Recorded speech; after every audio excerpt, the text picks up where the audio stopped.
Na madrugada de ontem nós tivemos a estreia do GP de Las Venturas que a Fórmula 1 vinha hypando aí desde o ano passado.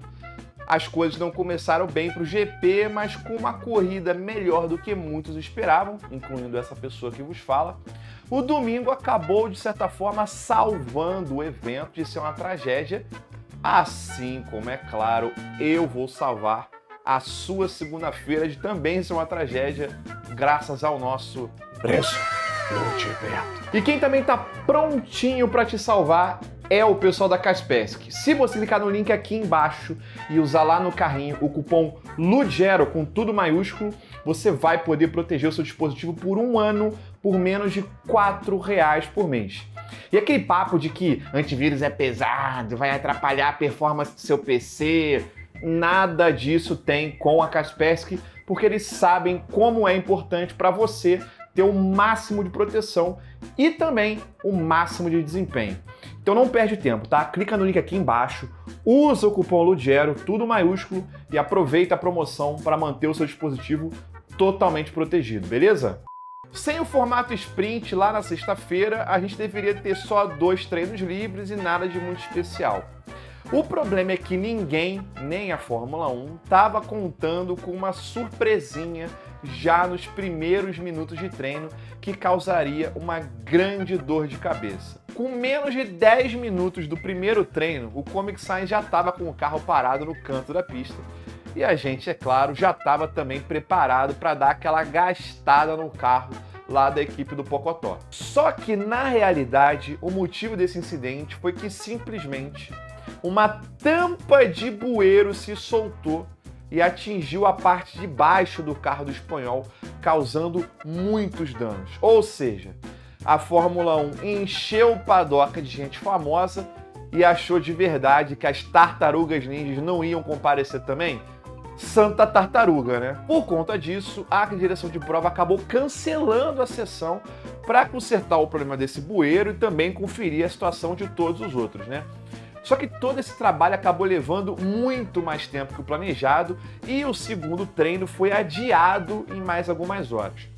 O público, que já não tinha visto nada do primeiro treino e seguia lá nas arquibancadas frias, esperando até o meio da madrugada para o segundo treino, acabou ficando sem nada porque a polícia já chegou lá dizendo que eles iam ter que ir embora. Como a hora de trabalho dos funcionários do evento já tinha passado por muito e eles não seriam pagos por essa hora extra, eles também não iam trabalhar. Sem as pessoas trabalhando no evento, também não pode ter espectadores, e aí todo mundo foi mandado de volta para casa sem ter visto nada do treino, nada de Fórmula 1 e sem direito a reembolso. A Fórmula 1 até deu um voucher para os caras para eles usarem na loja, mas aí basicamente é o famoso eu tô te dando dinheiro para você me dar de volta, né? Não à toa que várias pessoas abriram um processo contra o evento da Fórmula 1 lá em Las Vegas já no dia seguinte do treino. E se você achou que as tretas iam acabar aí, você se enganou. Como o carro do Comic Sans ficou muito danificado, a equipe do Pocotó ia ter que usar partes extras para remontar o carro. Só que isso faria com que eles levassem uma punição. Eles pediram uma exceção por ter sido um problema da pista, só que as regras não permitiam isso.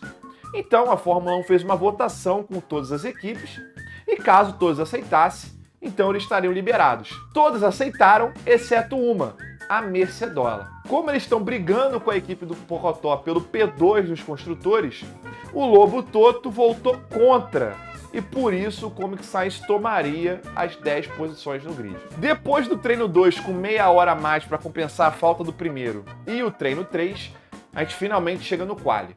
No Q1, a grande surpresa foi as eliminações de Lando Noia e Oscar Piastri da McLaren. Quem também saiu foi Estevão Ocon, Goiano Jô e Yuri Tsunami. No Q2, os 2 carros da equipe do Pocotó, que já estavam muito rápidos nos treinos, seguiam voando na pista com o P1 e o P2. Quem não tem a mesma sorte é Chico Pires e Hamilton, que não conseguem ficar no top 10 por muito pouco, com direito aos 2 carros da Cometa subindo. São eliminados, então, o Hamilton e o Chico Pires, que a gente acabou de falar, Hulk, Stroll, o nosso mãozinha, e Daniel adaptado. Chegamos no Q3 para ver se Charlinho Leclerc e Comic Sans vão conseguir manter o ritmo ou se o Peixoto vai executar a reviravolta como sempre. Na primeira tentativa, eles fazem isso, com o Leleque em primeiro e Comic Sans em segundo, o Peixoto ficando apenas em terceiro.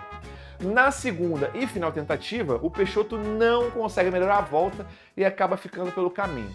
O Leleque vem para melhorar ainda mais a sua volta e isso acaba sendo primordial porque o seu companheiro Comic Sans vem na sequência e também melhora bastante, mas não o suficiente para assumir a pole. Ainda dá tempo do Sargento Logan dar a volta da sua vida e ficar no P4, mas depois a galera vai passando ele até ele cair para o P7. Mas pelo menos ele vai ficar na frente do Albão pela primeira vez, né? Errado também, já que o outro piloto da Cometa consegue melhorar sua volta bem no finalzinho e ficar na frente mais uma vez. Com isso, Leleque larga na pole e Peixoto em segundo, já que Comic Sans teria aquelas 10 posições para pagar. E bom, você já sabe, né? Quando o Leleque faz a pole, chegamos no domingo, só que antes da gente ir para a largada, um fato rápido. A coisa estava tão ruim lá na organização do evento que simplesmente um pouquinho antes da largada, eles foram fazer aquele tradicional desfile dos pilotos, que inclusive contou até com a presença daquele carinha lá do UFC anunciando os pilotos. E na hora do calhambeque do Hamilton sair, simplesmente o motor foi de Nick de Vrido, rapaz. Fez um barulhão lá no ao vivo, não ligava mais por nada, e ele teve que ir de carona com o Chico Pires. Só que, tipo, o detalhe importante nisso aí é que o carro largou um montão de óleo na pista, bem na frente de onde o Peixoto ia largar. Os caras tentaram secar lá, mas eu acho que não deu muito certo não, viu? Mas vamos para a corrida finalmente. As luzes se apagam, o Leleque até larga bem, mas para variar, a Rebeca Andrade lá da Red Bull dá o seu salto para frente também. Só que dessa vez ele não chega a ultrapassar já na largada não. Só que os dois chegam juntos na primeira curva e bom, lembra agora há pouco quando eu acabei de comentar que aquela secada no óleo não deve ter dado muito certo? Então acontece que quando o Peixonauta chega na curva com o Leleque, o cara não consegue parar o carro de jeito nenhum e foi saindo da pista junto com o piloto Monevasco. Assim, é meio óbvio que a culpa disso também foi por causa do pneu super frio, a pista super fria e sem aderência nenhuma, mas eu acho muito engraçado a gente botar a culpa toda no óleo vazado do calhambeque que a Fórmula 1 colocou na pista antes, beleza? Bom, mas voltando a falar da corrida, apesar dele ter saído da pista e levado o Leleque junto, o Peixonauta seguiu o primeiro e não quis saber de devolver a posição não. A direção de prova demorou, mas até puniu ele com aqueles famosos 5 segundinhos de sempre. Tudo isso para na hora que o holandês foi informado, ele passar um rádio falando: tá suave, manda um abração pra galera lá também, beleza? O bicho sabe que 5 segundos pra ele não é nada.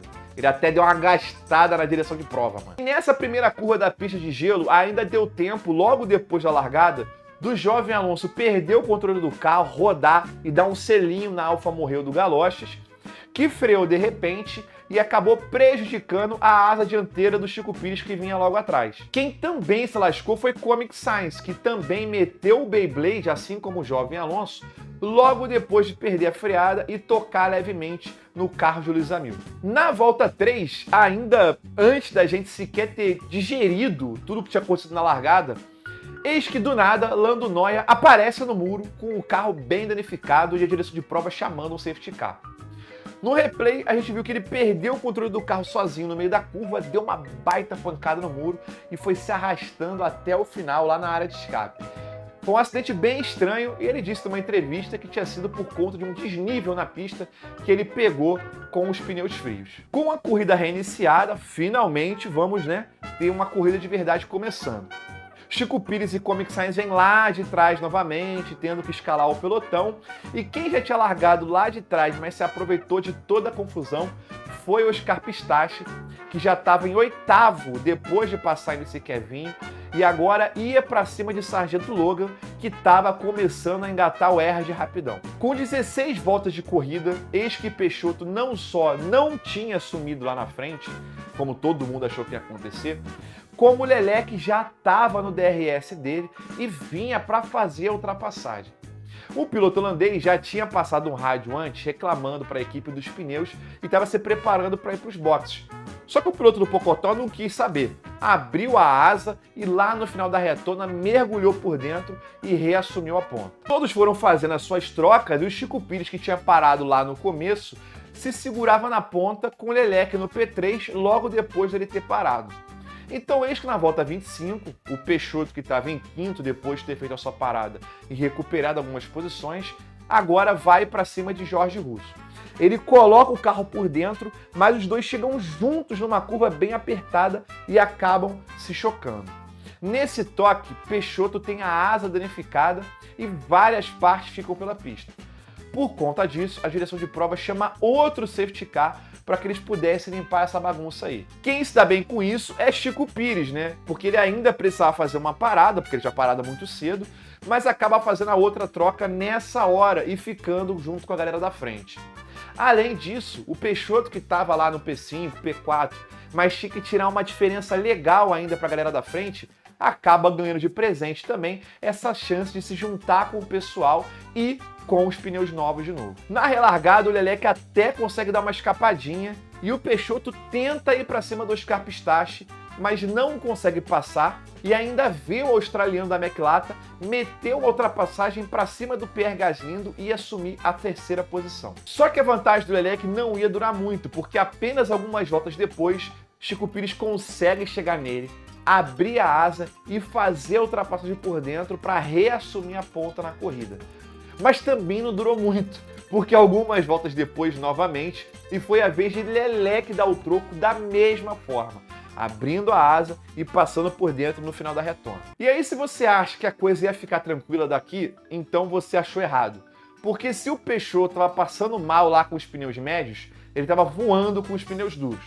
Primeiro, ele passa Chico Pires sem nenhuma dificuldade e mais algumas voltas depois, ele já está indo para cima de Leclerc para fazer a ultrapassagem padrão nessa pista, né? Abre a asa na retona, vai embora por dentro, freia lá no Deus me livre. O Leclerc dessa vez até tentou frear mais tarde para tentar manter a posição, mas acabou sendo ultrapassado assim mesmo. Com 7 voltinhas para o fim, o Chico Pires, que estava próximo do Leclerc, mas não conseguia passar, ganhou um presentão quando o piloto Monegasco errou a freada antes da retona. Ele deu uma espalhada de leve e deixou a porteira totalmente aberta para o mexicano assumir a segunda posição. Aqui era a hora que já estava todo mundo falando da pipocada do Leclerc, que a corrida acabou e não sei o quê. Só que o Leclerc foi tirando a vantagem para o Chico Pires a cada volta. E aí, eis que na última volta da corrida, ele tá dentro do DRS do mexicano de novo. E aí ele vem lá de trás com a asa aberta, só que parece estar muito longe para ultrapassar. E quando ninguém mais está esperando, inclusive o Chico Pires, ele manda um mergulho maluco, freando lá dentro da curva e pega o piloto da Red Bull no pulo, fazendo a ultrapassagem para reassumir o segundo lugar com poucos metros para o final. Peixoto vence mais uma, pelo menos dessa vez não foi com 20 segundos de diferença. Leclerc consegue recuperar a segunda posição e Chico Pires, o inimigo da última volta, mais uma vez é ultrapassado no final, mas pelo menos ele fica no pódio assim mesmo dessa vez, né? Com esse resultado, inclusive, e faltando só uma prova para o final, ele consegue se sagrar vice-campeão e ajudar a Red Bull a, incrivelmente, pela primeira vez, conseguir uma dobradinha de pilotos na tabela do campeonato. Destaque aqui para Esteban Ocon, que meteu o louco de passar o companheiro até quando a equipe falou para ele não fazer isso e terminou na excelente quarta posição. Stroll, o mãozinha, também conseguiu um P5 milagroso graças ao safety car. E Comic Science, apesar de punido, conseguiu terminar a prova na frente das duas Mercedolas, para o desespero de Lobo Toto. E Oscar Piastri, que largou lá de trás, se recuperou e ainda precisou fazer uma parada extra por conta de um toque com Lewis Hamilton, ainda conseguiu terminar no P10 e com a volta mais rápida. Destaque também para a Fórmula 1, que se não bastasse toda a papagaiada que eles fizeram durante o evento, ainda meteram os pilotos num carro para ir até a Casa do Chapéu, só para dar uma entrevista na frente do hotel Carão lá, e depois entrar no carro e voltar para a pista de novo para participar do pódio. Na falta da salinha, valeu a salinha móvel aí, Mas se foi de Uber Black, a conta deve ter saído meio cara, hein? E foi isso, a Fórmula 1 já volta nesse final de semana pro sempre empolgante e curador de insônia GP de Abu Dhabi, a última corrida do ano. E se você curtiu esse vídeo aqui, não se esquece de deixar o gostei e de se inscrever no canal para não perder os próximos vídeos, beleza? A gente se vê, um abração, valeu e fui!